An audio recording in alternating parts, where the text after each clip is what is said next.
அனைவருக்கும் தெய்வீக வணக்கம். நான் உங்கள் Karthik. Welcome to divine road YouTube channel. இன்னைக்கு நம்ம பார்க்க போகிறது, நீங்கள் காதலிக்கும் நபர் உங்களை மட்டுமே சுற்றி சுற்றி வருவதற்கும் கணவன் மனைவிக்குள் அன்பு வளரவும் மிக மிக எளிமையான ஒரு தாந்திரிக முறையை பார்க்க போகிறோம். ரொம்பவும் பவர்ஃபுல்லான மெத்தட். அதே நேரத்தில் இந்த தாந்திரிக முறையில் தெய்வ வழிபாடுகளோ மந்திரங்களோ கிடையாது. அதனால் எல்லோருமே இதை தாராளமாக பயன்படுத்தலாம். இந்த தாந்திரிக முறையை யாரெல்லாம் பயன்படுத்தலாம்னு பார்த்தீங்கன்னா, கணவன் மனைவி மற்றும் காதலர்கள், இவங்க 2 பேர் மட்டும்தான் இப்போ நம்ம பார்க்க போகிற மெத்தடை யூஸ் பண்ணணும். இவங்களை தவிர நண்பர்களுக்கோ இல்லை வெளியாட்களுக்கோ இந்த முறையை நீங்கள் பயன்படுத்தவே கூடாது. மேலும் உங்கள் எல்லோர்கிட்டையுமே நான் ரொம்ப ரெக்வஸ்ட் பண்ணி கேட்டுக்கிறேன், தயவு செஞ்சு நல்ல விஷயங்களுக்காக மட்டுமே, நன்மைக்காக மட்டுமே இந்த டெக்னிக் நீங்கள் யூஸ் பண்ணுங்கள். கணவன் மனைவியாக இருந்தீங்கன்னா பிரச்சனை கிடையாது, நீங்கள் பயன்படுத்திக்கலாம். காதலர்களாக இருக்கும் பொழுது உங்களுடைய காதல் உண்மையாக இருக்கிற பட்சத்தில் இந்த மெத்தடை நீங்கள் பயன்படுத்துங்க. நீங்கள் இப்போது லவ் பிரேக்கப்பில் இருக்கலாம், இல்லை ஒரு தலை காதல் ஒன் சைட் லவ்வில் கூட இருக்கலாம். ஆனால் உங்களுடைய காதல் உண்மையானதாக இருக்கணும். அப்படி இருக்கும் பொழுது இந்த மெத்தடை நீங்களும் தாராளமாக பயன்படுத்தலாம். இந்த டெக்னிக்கை பார்க்கறதுக்கு முன்னாடி இந்த வீடியோ பார்த்துட்டு இருக்க நீங்கள் இன்னும் நம்ம சேனலை சப்ஸ்கிரைப் பண்ணலைன்னா சப்ஸ்கிரைப் பண்ணிக்கோங்க. பக்கத்தில் இருக்க பெல் ஐக்கானையும் மறக்காமல் ப்ரெஸ் பண்ணிக்கோங்க. அப்போ தான் நான் அப்லோட் பண்ணுற எல்லா மெத்தட்ஸும் உடனடியாக உங்களுக்கு நோட்டிஃபிகேஷனில் வரும். இந்த தாந்திரிக முறைக்கு உங்களுக்கு தேவைப்படுறது ஏலக்காய் மற்றும் ஒரு பீஸ் ஆஃப் பேப்பர் எடுத்துக்கோங்க. இந்த 2 தான் இதற்கு தேவை. 21 நாட்கள் நீங்கள் தொடர்ந்து இந்த மெத்தடை ஃபாலோ பண்ணணும். லேடிஸாக இருந்தீங்கன்னா கூட நீங்கள் பிரேக் எடுக்க வேண்டிய அவசியம் கிடையாது. நீங்களும் எல்லா நாட்களிலும் இந்த மெத்தடை ஃபாலோ பண்ணலாம். கண்டினியூஸாக 21 நாளைக்கு நீங்கள் ஃபாலோ பண்ணணும். நடுவில் ஏதாவது ஒரு பிரேக் வந்துருச்சுன்னா திரும்பவும் நீங்கள் ஃபஸ்ட்லேருந்து தான் ஸ்டார்ட் பண்ணணும். ஸ்டார்ட் பண்ணுற நாள் பார்த்தீங்கன்னா என்னைக்கு வேணாலும் இருக்கலாம். அதே மாதிரி நேரமும் பார்த்தீங்கன்னா எந்த நேரத்தில் வேணாலும் இந்த ப்ராக்டிஸை நீங்கள் பண்ணலாம். ஒரு நாளைக்கு ஒரு முறை மட்டும்தான் இதை நீங்கள் பயன்படுத்தணும். இந்த 21 நாட்களும் ஒரே நேரத்தில் தான் நீங்கள் ப்ராக்டிஸ் பண்ணணும்னு அவசியம் கிடையாது.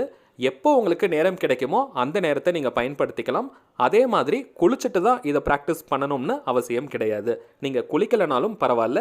அசைவம் சாப்பிட்றவங்களா இருந்தாலும் நீங்கள் தாராளமாக சாப்பிடலாம்.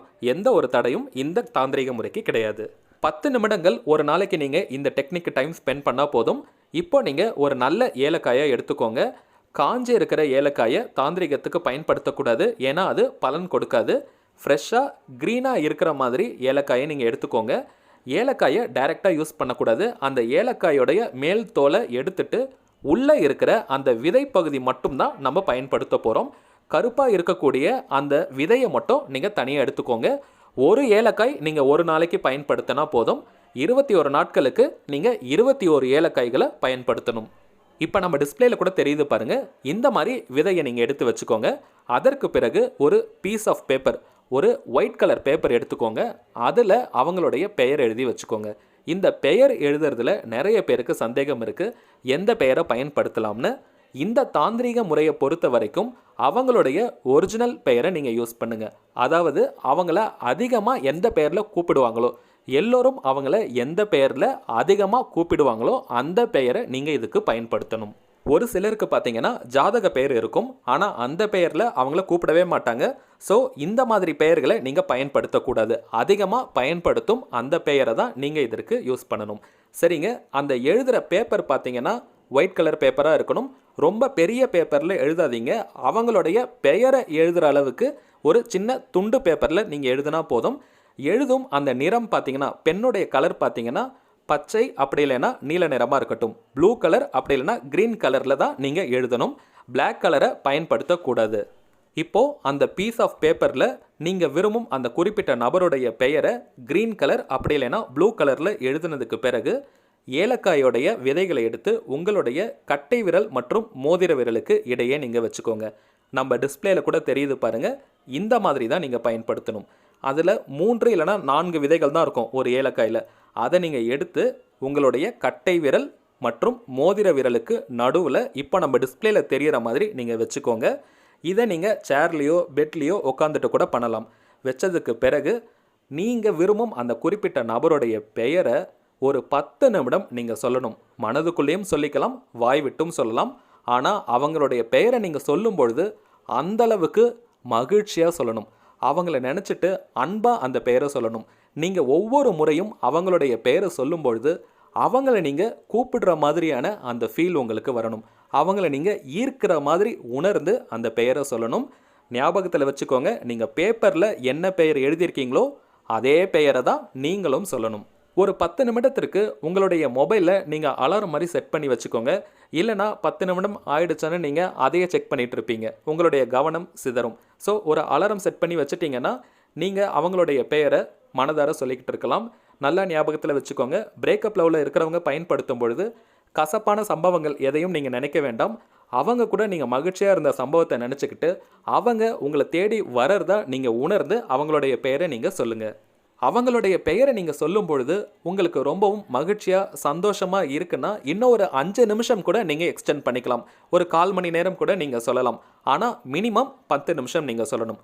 சொல்லி முடித்ததுக்கு பிறகு உங்கள் கையில் இருக்கிற ஏலக்காயை அந்த பேப்பரில் போட்டுக்கோங்க. அவங்களுடைய பெயர் எழுதி பேப்பரில் வச்சுருக்கீங்கள்ல, அவங்களுடைய பெயர் மேலேயே அந்த ஏலக்காயை போட்டுட்டு அந்த பேப்பரை ஒரு சின்ன துண்டாக நீங்கள் மடிச்சுக்கோங்க. மடிச்சுட்டு அன்றைக்கி நைட்டு நீங்கள் தூங்க போகிறதுக்கு முன்னாடி தலகாணி அடியில் நீங்கள் வச்சுருங்க. பில்லோக்கு அடியில் நீங்கள் வைக்கணும். அப்படி இல்லைனா பில்லோ கவருக்குள்ளே கூட வச்சுக்கலாம். நீங்கள் தூங்குகிற அந்த தலகாணியில் வச்சுருங்க. அதற்கு பிறகு நீங்கள் காலையில் எழுந்ததும் அந்த பேப்பரை எடுத்து நீங்கள் மணி பர்ஸ்லேயோ இல்லை வீட்டில் ஏதாவது ஒரு இடத்துல வச்சுருங்க. யாருடைய கையும் படாத மாதிரி எங்கேயாவது ஒரு இடத்துல அதை நீங்கள் வச்சுருங்க. அவ்வளவுதாங்க.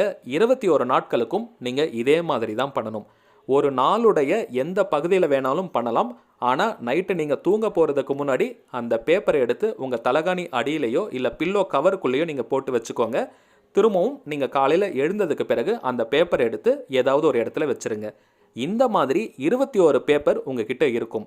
அதை நீங்கள் இந்த 21 நாட்கள் முடிஞ்சதுக்கு பிறகு மொத்தமாக எரிச்சிடலாம். அப்படி இல்லைன்னா ஏதாவது ஒரு நீர்நிலையில் தூக்கி போட்டுடலாம். நிறைய பேர் கேட்குறீங்க, பெயரை எழுதிட்டு அதை எரிக்கும் பொழுது எங்களுக்கு கொஞ்சம் கஷ்டமாக இருக்குன்னு சொல்கிறீங்க. இது தவறே கிடையாது. பஞ்சபூதங்களில் கலக்கிறதுக்கான ஒரு கான்செப்ட் தான். இந்த தாந்திரிகத்தை நீங்கள் ஸ்டார்ட் பண்ணி ஒரு 10 நாள்லேயே பார்த்தீங்கன்னா அந்த அளவுக்கு பெரிய மாற்றம் தெரியும். மேலும் இது எனக்கு தெரிஞ்சு நிறைய பேர் பயன்படுத்தி வெற்றி கண்ட ஒரு மெத்தட். இந்த டெக்னிக் இன்னும் வேகமாக வேலை செய்யணும்னு நினச்சிங்கன்னா ஒரு சின்ன ரகசியம் இருக்குது. நீங்கள் விரும்பும் அந்த குறிப்பிட்ட நபர் கூட ஃபிசிக்கலாக எந்த ஒரு கான்டாக்டும் நீங்கள் பண்ண வேண்டாம். அதாவது அவங்களுக்கு நீங்கள் கால் பண்ணுறதோ இல்லை அடிக்கடி நேரில் போய் சந்திக்கிறதோ நீங்கள் கொஞ்சம் குறைச்சிக்கோங்க. அவசியம் இருந்தால் மட்டும் நீங்கள் அவங்களுக்கு கால் பண்ணுங்கள், நேரில் போய் நீங்கள் பார்க்கலாம். அப்படி இல்லைன்னா நீங்கள் கொஞ்சம் அமைதியாக இருங்க. இந்த தாந்திரிக முறையை முழு நம்பிக்கையோடு நீங்கள் ஃபாலோ பண்ணாலே போதும், அவங்களாவே உங்களை தேடி வருவாங்க. இந்த தாந்திரிகத்துக்கு நம்ம ஏலக்காயை பயன்படுத்துகிறோம். ஏலக்காய்க்கு இருக்கிற ஒரு தனித்துவம் என்னன்னு பார்த்தீங்கன்னா, உண்மையான அன்பையும் காதலையும் வெளிக்கொண்டு வரும் ஆற்றல் ஏலக்காய்க்கு இருக்குது. சரிங்க, தேவைப்படுறவங்க இப்போ நான் சொன்ன மெத்தடை நீங்கள் கரெக்டாக ஃபாலோ பண்ணுங்கள். 100% வெற்றி நிச்சயம். மேலும் இந்த வீடியோ உங்களுக்கு பிடிச்சிருந்தா லைக் பண்ணுங்கள். நம்ம சேனலை இன்னும் சப்ஸ்கிரைப் பண்ணலைன்னா சப்ஸ்கிரைப் பண்ணிக்கோங்க. உங்கள் ஃப்ரெண்ட்ஸ் அண்ட் ஃபேமிலிக்கு தேவைப்பட்டுச்சுன்னா இந்த வீடியோவை நீங்கள் ஷேர் பண்ணுங்கள். அடுத்ததாக இன்னொரு முக்கியமான தலைப்போடு நான் உங்களை சந்திக்கிறேன். என்றும் அன்புடன் கார்த்திக். நன்றி.